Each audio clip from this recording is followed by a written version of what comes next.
Hi guys, welcome back to the kitchen. Today we'll be making raspberry cheesecake brownie, a very great summer recipe, especially during the berry seasons. So let's not waste any more time and let's get started.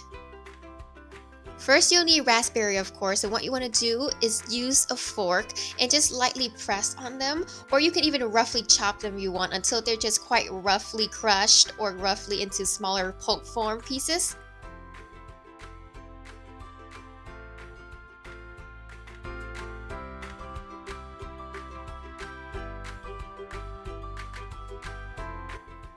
This is going to be for our cheesecake batter, so after you crushed up the raspberry, you can leave them aside, and then later we're going to add it back into our cheesecake batter.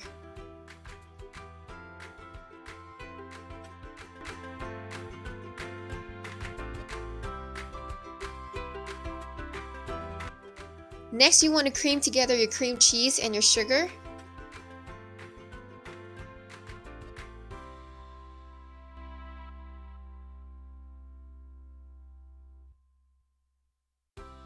You want all of your ingredients to be at room temperature, including your cream cheese and your eggs, because that will eliminate the lumps and the large chunks from getting into your batter.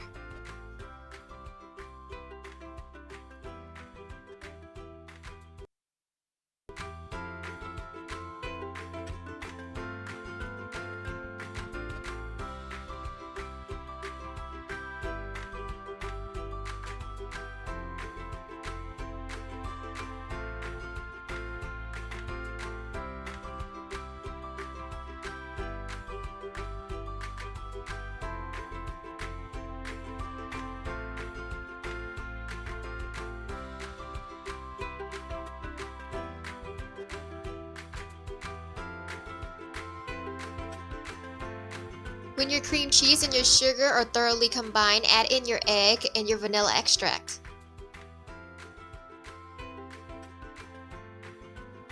Mix in the egg and the vanilla extract, and that is it for your cream cheese batter. This batter is very light and creamy because it does not have any flour or dry ingredients.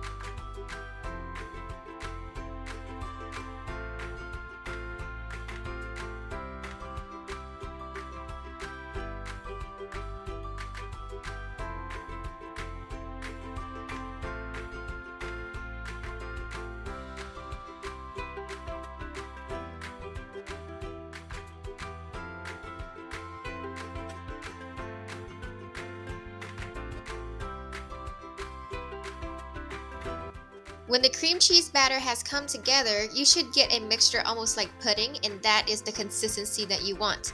At this stage, you can add in your raspberries.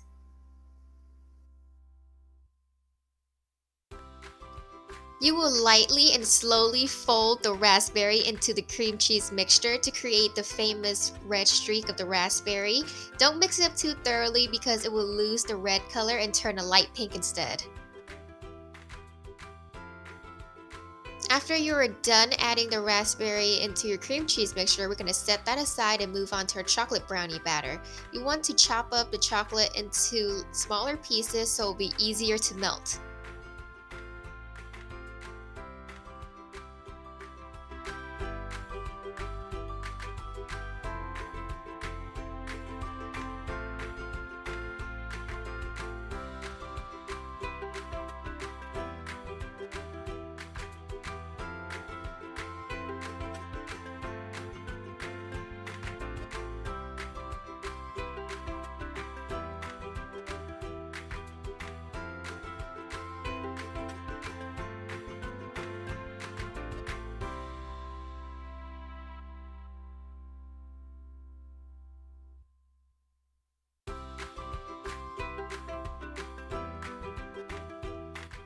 You will also cut up one stick of butter into smaller chunk, and we're going to be microwaving it with the chocolate.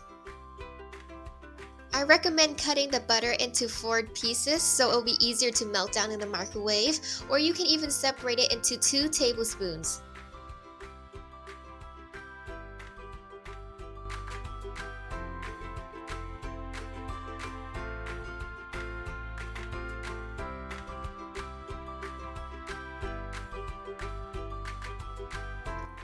Add the chocolate and the butter pieces into a microwave safe bowl and microwave it at a 30-second interval. One thing you want to keep in mind when you're microwaving chocolate, you want to microwave it at 30 seconds at a time and then take it out and then check on it. If anything, you can put it back in the microwave and add more time to it. What you don't want to happen is have burnt chocolate in your microwave because it's a horrible smell and then you have to start all over again. So be very cautious with the microwave.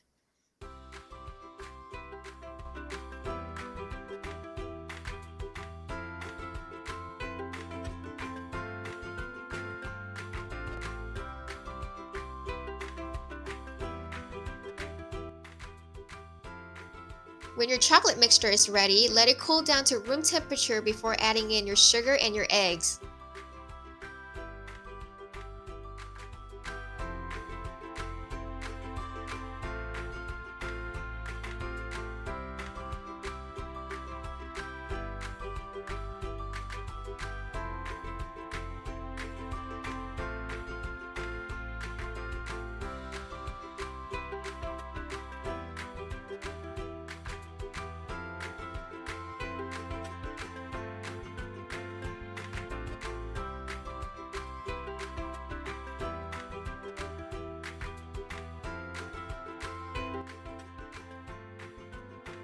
In a separate bowl, sift together your dry ingredients, then add in your chocolate mixture.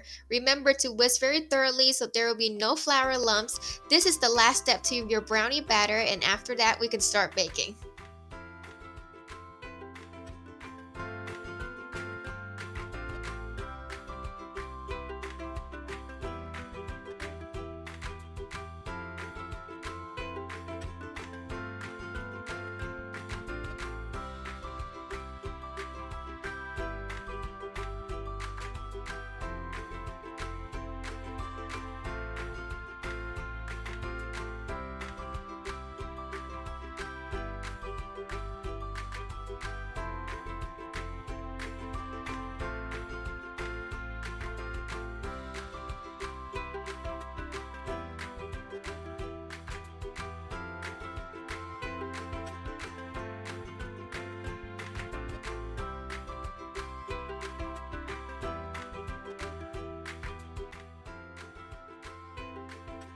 As you can tell that this batter is a little bit dense and chocolatey, which is really good for those who love fudgy and chocolatey brownies. This is my favorite kind of batter right here.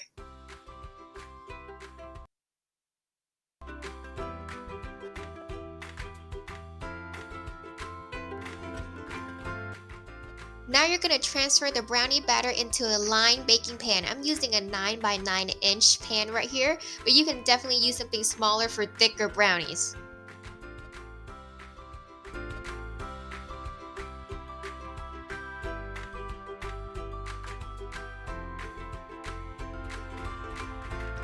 In this recipe, I'm using the brownie batter as the base, so I'll be adding all of the batter into the bottom of this baking pan. But another option that you can go with is to save half of this brownie batter, and then later you can add it back on top of the cheesecake layer, and then using a toothpick you can make a marble effect out of it. It is up to you and your choice. I say that the marble effect looks great, but this way is faster.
Bake the brownies at 350 degrees Fahrenheit for about 25 through 30 minutes. When it's done baking, remove it from the oven and let it cool completely before cutting into it. And finally, when your brownie has cooled, you can cut them up and serve them. I'm cutting them up into 16 squares, but you can get anywhere from 12 to 16 pieces of brownies. I find that 16 is a more likely size, so just cut it 3 times horizontally and then 3 times vertically and you'll get 16 squares.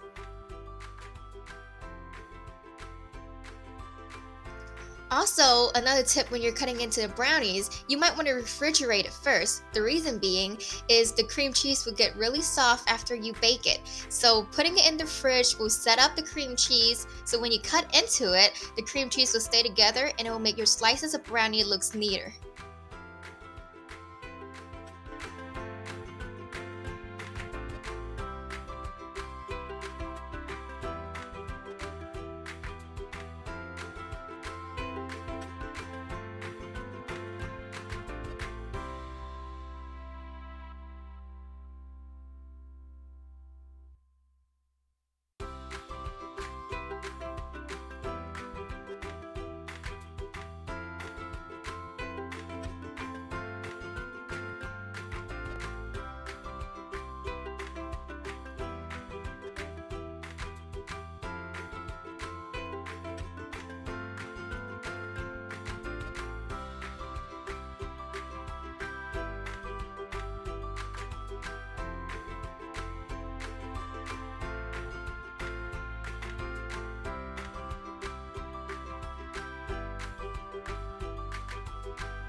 I had a great time making these brownies and I hope you guys love baking as much as I do. If you do, don't forget to subscribe, ring the bell for notification, and leave a like below.